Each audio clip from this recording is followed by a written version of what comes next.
Hello and welcome to the Sewing Studio. Today I'm going to show you how to make a quilt from all your scraps and leftover pieces of fabric from other projects. The quilt behind me has very kindly been lent to me by my sister-in-law Chris, who made this using all the fabric that she had left over from other projects and also those fat quarters that we all buy impulsively and then are not quite sure what to do with.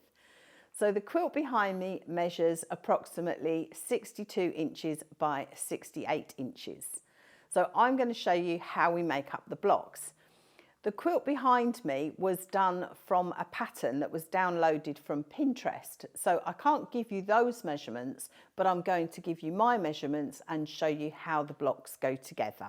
So you'll notice that the blocks are not totally random. So there is a little bit of an order to them. You could do it totally random if that's what you wanted to do. But what Chris has done with hers, and I'm going to make the first block, and I'm going to show you, so she's got the centre, and then she's made a cross. So these squares that I'm using now are 2.5 inches. And then my background fabric are 6.5 square. So if you look at the blocks on the quilt behind me, you'll see that a lot of them do have a bit of a pattern. So for example, it's laid out like that. So you've got 4 and they form a cross. But as I say, you don't have to do it that way. I always say make it your own. So I'm just going to join some blocks together and then I'm going to talk to you a little bit more about how we lay it out. So I've stacked the block in the order and I'm going to do the first row. So I've got orange in the corners. So using a 1/4 inch seam, I'm going to join these together.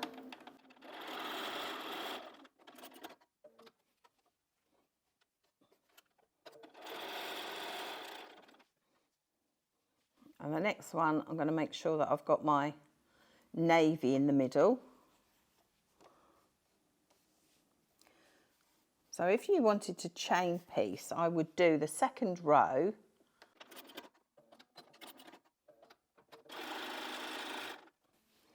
And then pick up my bottom row, bearing in mind I need to make sure I've got the oranges in the corner.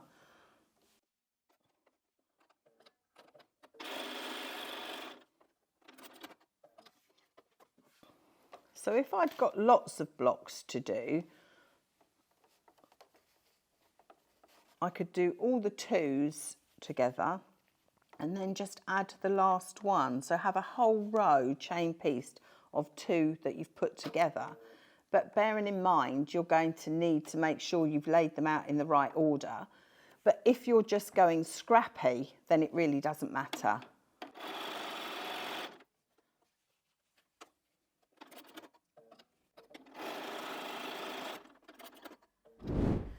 So I'm just going over to the iron to press these. What I have to make sure with the pressing, because I want these to all interlock together, I've got to make sure that I'm pressing the seams the right way. So the top and bottom ones, I'm going to press the seams away from the centre.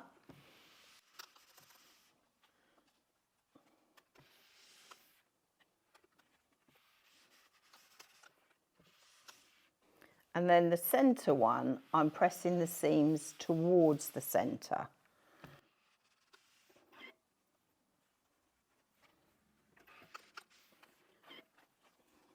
And that way you will see that when I come to join these together, I've got my seams for the centre one coming inwards and my seam for the outer ones going outwards.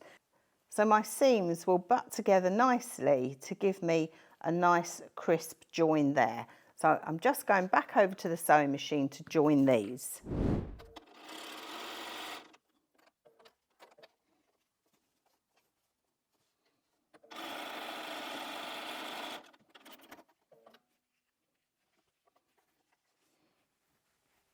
I'm just going to make sure here that I'm lining those 2 up there so I can actually feel them pushing against one another.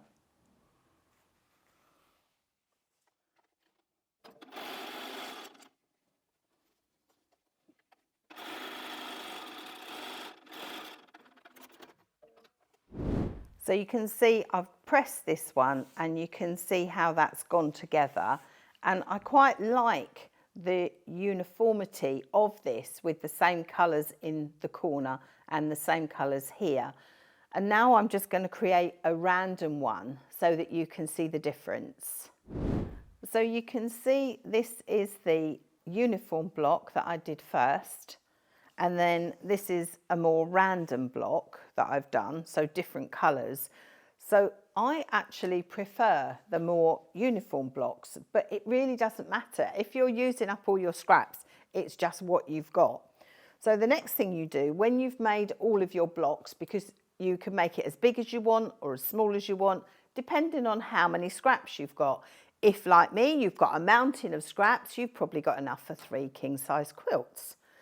But for today, I'll just show you how we put these together. So that finishes at 6.5. So when you've decided how many of these you want, you then cut your background fabric. And I've just used a calico fabric here. And you'll need approximately 1.5 meters for that size quilt.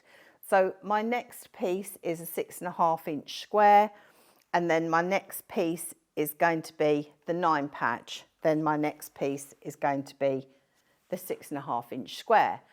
And when I come to do the next row, it's going to start with the calico and then the 9 patch and so on. So you can repeat it so it looks like the quilt behind us. So I'm just going over to the quilt behind me, and we're just going to talk about how Chris has quilted it. So you can see that the blocks on this quilt are smaller than the blocks I used. I used 2.5 inches and 6.5-inch squares. These are smaller. So I particularly like some of these. So this one, for example, I love black and cerise together. And then I like that it's got this little black and white one in the centre. Another one of my favourites is this one with the star, and I understand that that wasn't fussy cut. That was what we call a happy accident in quilting, that the star just ended up in the centre of the block. I also like this one because it's purple, of course, purple and black. There's just so many, and I think they're really interesting blocks, how the colours have all been put together. This one again with the rust and the orange and the black centre. So there's lots of really interesting, lovely blocks that have gone into it. So it's been put together and then bound with a navy fabric, and the same on the back. It's got navy on the back. And what Chris has done is she's quilted it in a cross hatch. So she's come across all of the white blocks, and she's done that on each one and then come back the other way. So it's been machine quilted in a cross hatch style, and I think it's absolutely beautiful. I think it's a lovely example of what you can do with small pieces of fabric. I think it's really stunning. So I'd like to say thank you to Chris for loaning it to us.